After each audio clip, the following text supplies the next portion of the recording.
না, অনেক সময় ধরে চাষ করছি। গরুটাকে পানি খাওয়ানো লাগবে। যাই যাই, পাশের নদী থেকে গরুটাকে একটু পানি খাইয়ে আনি।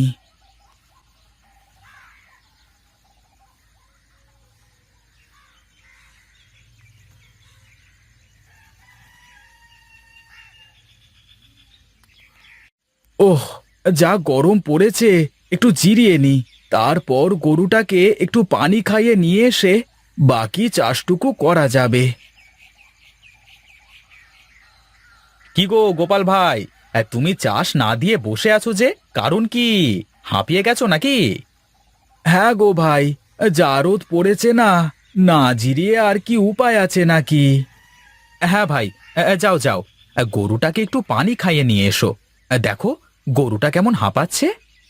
হ্যাঁ ভাই, যাবো যাবো। তার আগে একটু জিরিয়ে নি। রোদ থেকে উঠে এসে এই পানি খাওয়া ঠিক হবে না। আচ্ছা ভাই, আমার জমিটা চাষ করতে হবে তো, তা কবে করে দিচ্ছ বলো তো? আজ সারাদিন গরুটা অনেক কষ্ট করবে। তাই কালকে আর গরুটাকে নিয়ে কোনো রকম কাজ করাবো না। পরশু দিন তোমার জমিটা চাষ দিয়ে দেব, কেমন? আচ্ছা ঠিক আছে, তাই কথা থাকলো। তাহলে আমি এখন আসি ভাই।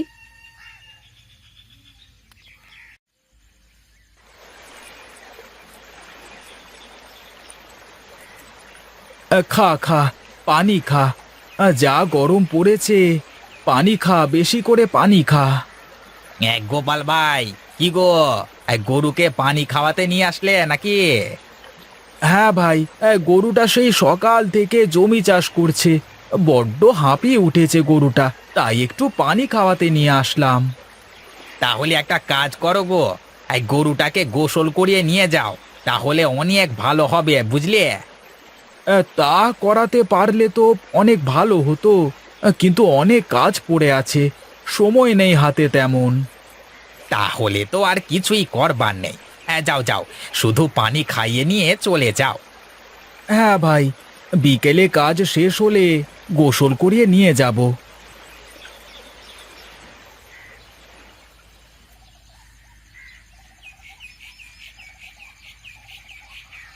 কি রে মা, তুই মাঠে কি করিস? মাঠে কি মানে? তুমি তো সেই সাত সকালে না খেয়ে বেরিয়েছো, তাই তো আমি তোমার জন্য খাবার নিয়ে আসলাম। তোমার তো মাঠে আসলে আর খাবার দাবার চিন্তা থাকে না। আমার মা থাকতে আমি কেন খাবার চিন্তা করতে যাব শুনি? এই তো, আমার মা ঠিক আমার জন্য খাবার নিয়ে চলে এসেছে। খুব হয়েছে, আর কোনো কথা না বলে খেয়ে নাও তো দেখি, অনেক বেলা হয়ে গেছে। আচ্ছা ঠিক আছে, দে দে খাবার দে। তুই খেয়েছিস তো মা? না, আমি এখনো খাইনি, তুমি খেয়ে নাও, তারপরে আমি বাড়ি গিয়ে মায়ের সাথে খেয়ে নেব। এখানে অনেক খাবার আছে, তুই আমার সাথেই খেয়ে নে। না না, এসব খাবার তুমি একা খাবে, আমি তো বললাম বাড়ি গিয়ে মায়ের সাথে খাবো। চুপচাপ সবগুলো খাবার খেয়ে নাও তো দেখি। আচ্ছা ঠিক আছে। বাবা, এইবার জমিতে কি চাষ করবে? এইবার জমিতে ভুট্টা চাষ করবো রে মা। ভুট্টার অনেক ভালো দাম হবে মনে হয় এবার। বেশ বাবা, তাই করো। ভুট্টা খেতে আমার অনেক ভালো লাগে। আমার খাওয়া শেষ মা, তুই থালাবাটি নিয়ে বাড়িতে গিয়ে খেয়ে নে। আচ্ছা বাবা, আমি বাড়ি গেলাম।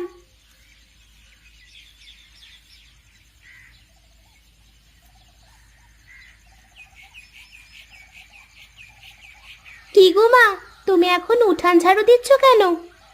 সকাল থেকে এত কাজ, আমাকে তো একটা কাজেও সাহায্য করিসনি। সকালবেলা উঠেই তো চলে গেছে বাবাকে ভাত দিতে আসতে। বাবা পাগলি মেয়ে হয়েছিস, মায়ের তো কোনো খেয়াল রাখিস না। মা, আমি যেন কোথা থেকে পোড়া পোড়া গন্ধ পাচ্ছি। কে যেন আমার বাবার ভালোবাসা দেখে জ্বলছে।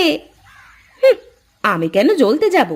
তুই আজকাল আমার কোনো কাজেই সাহায্য করিস না, তাই আমি বললাম, এত বড় মেয়ে হয়েছিস, একটু কাজ তো শিখতে পারিস নাকি?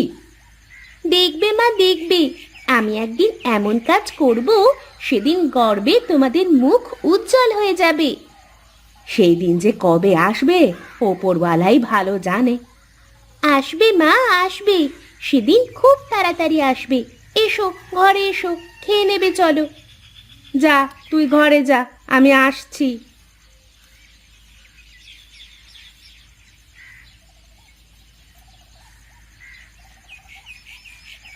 কিরে, কি করছিস মা তুই এইখানে? কি আর করবো মা, বসে বসে জামার উপর নকশা করছি। জামার ওপরে এত হাতের কাজ করে কি করবি শুনি? সেটা তুমি পরে দেখে নিও আমি কি করি, এখন বললে তো মজাই থাকবে না। আচ্ছা, সে তুই যা করার কর, কিন্তু এখন আমার সাথে গিয়ে আমার রান্নার কাজে একটু সাহায্য করবি চল। তুমি যাও মা, আমি এক্ষুনি আসছি। তাড়াতাড়ি আসিস কিন্তু, আমি চুলায় ভাত বসাচ্ছি, তুই এসে তাড়াতাড়ি কেটে দিবি কেমন? আচ্ছা মা, তুমি যাও, আমি এক্ষুনি আসছি, আর একটু কাজ বাকি আছে। আচ্ছা ঠিক আছে, জলদি আয়।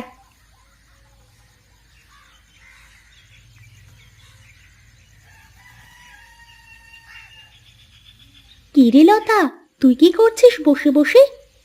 জামার উপরে রেশমি সুতা দিয়ে নকশা আঁকাচ্ছি। ও তাই নাকি, দেখি দেখি কেমন নকশা। এই দেখ কত সুন্দর নকশা হয়েছে, তাই না? আরে তাই তো, এ তো খুব সুন্দর লাগছে দেখতে। এত সুন্দর জামা আমি আগে কখনো দেখিনি। আমাকে একদিন পরতে দিবি এই জামাটা? না রে, আমি এই জামা পরবো না, আমি এই জামা বিক্রি করে দেব। কোথায় বিক্রি করবি দিদি এই জামা? বাজারে সুজাই কাকার কাপড়ের দোকান আছে না, সেখানে গিয়ে দিয়ে আসবো, আর কাকা এই জামা বিক্রি করে দেবে। এত সুন্দর জামায় কিন্তু ভালো দাম পাওয়া যাবে রে লতা। দেখি আমি যাই কাকাকে জামাটা দিয়ে আসতে। আমার সাথে যাবি তুই? বেশ, আমি যাব তোমার সাথে। কাল যাবার সময় আমাকে ডেকো কেমন? তুই কাল বিকেলে চলে আসিস কেমন? এখন যা, আমি মায়ের সাথে রান্না করতে যাব।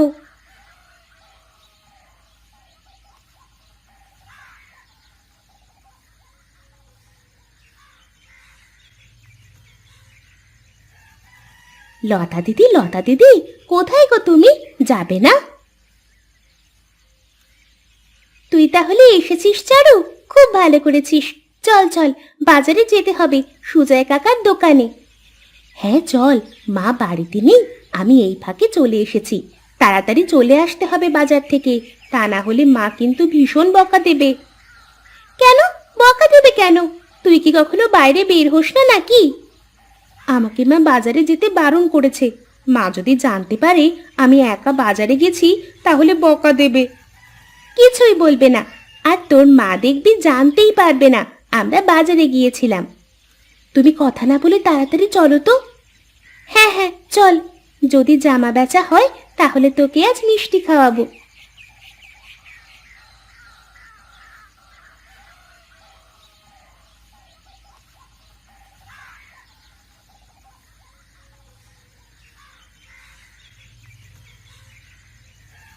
কিরে লতা, চারু, তোরা কি জামা কিনতে এসেছিস?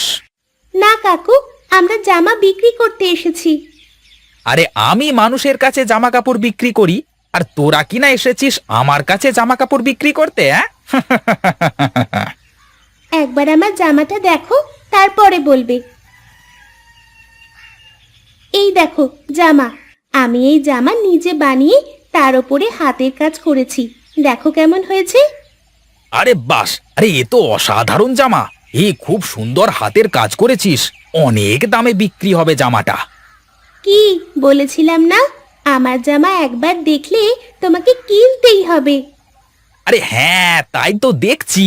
আরে এই নে 1,000 টাকা, যদি জামা বিক্রি হয় তবে আরো জামা বানিয়ে দিবি আমাকে, বুঝলি?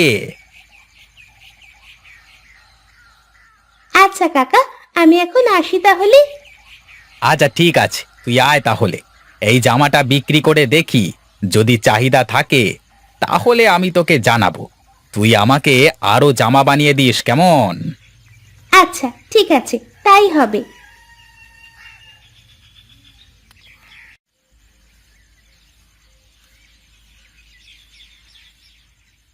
কি হয়েছে বাবা, তুমি মাথায় হাত দিয়ে বসে আছো কেন? তুই জেনে আর কি করবি রে মা, যা যা, তুই ঘরে যা। না বাবা, আমি তোমাকে এমন চিন্তিত দেখতে পারবো না। তুমি আমাকে বলো কি হয়েছে। জমি চাষ করা হয়ে গেছে, বীজ কিনতে হবে, অনেকের কাছে টাকা পাবো, কেউ টাকা দিচ্ছে না, কি করি সেটাই ভাবছি। বাবা, তোমার বীজ কিনতে কত টাকা লাগবে? আমার প্রায় 1,000 টাকা লাগবে রে মা, কিন্তু কেউ টাকা দিচ্ছে না, অনেকের কাছে টাকা পাবো। এই নাও বাবা টাকা। তুমি এই 1,000 টাকা দিয়ে বীজ কিনে জমিতে বুনে দাও। কিন্তু তুই এত টাকা কোথায় পেলি রে মা? আমি একটা জামা বানিয়ে তার উপর হাতের কাজ করেছিলাম। আজ সুজয় কাকার দোকানে জামাটা বিক্রি করে দিয়ে আসলাম 1,000 টাকায়। বলিস কি রে মা, একটা জামা 1,000 টাকায় বিক্রি করেছিস? হ্যাঁ বাবা, হাতের কাজ করা জামার অনেক মূল্য। আরে সুজয় কাকা, তুমি এখানে? সে কথা আর বলিস না, তোর ওই এক জামা নিয়ে আমার দোকানে রীতিমতো হাঙ্গামা শুরু হয়ে গেছে। আরে 5-6 জন তো জামা কেনবার জন্য টানাটানি শুরু করে দিয়েছে। আমার আরো অনেক জামা লাগবে, 1 সপ্তাহের মধ্যে আমাকে অনেক জামা দিবি কেমন? কিন্তু আমার মেয়ে 1 সপ্তাহের মধ্যে এত জামা কি করে বানাবে? আমি একা বানাবো না বাবা, আমার মাথায় একটা বুদ্ধি এসেছে। পাড়ার সব মেয়েরা হাতের কাজ জানে। আমি পাড়ার সব মেয়েদের দিয়ে সেলাইয়ের কাজ করিয়ে নেব, আর মা শুধু জামা বানিয়ে দেবে। কিন্তু একটা সমস্যা আছে সুজয় কাকু। কি সমস্যা আমাকে বল। এত জামা বানাতে যে অনেক টাকা খরচ হবে। কাপড় কিনতে হবে, সুতো কিনতে হবে, তাতে যে অনেক খরচ। এটা কোনো সমস্যা নাকি? এই নে, এখানে 10,000 টাকা আছে, এটা রাখ, আর আমাকে জামা বানিয়ে দিবি কেমন?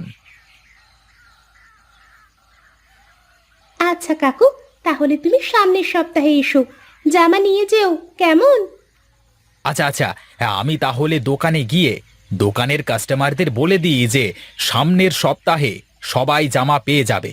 আমাদের ব্যবসা একদম জমে ক্ষীর হয়ে যাবে রে লতা। আমি চলি এখন, হ্যাঁ।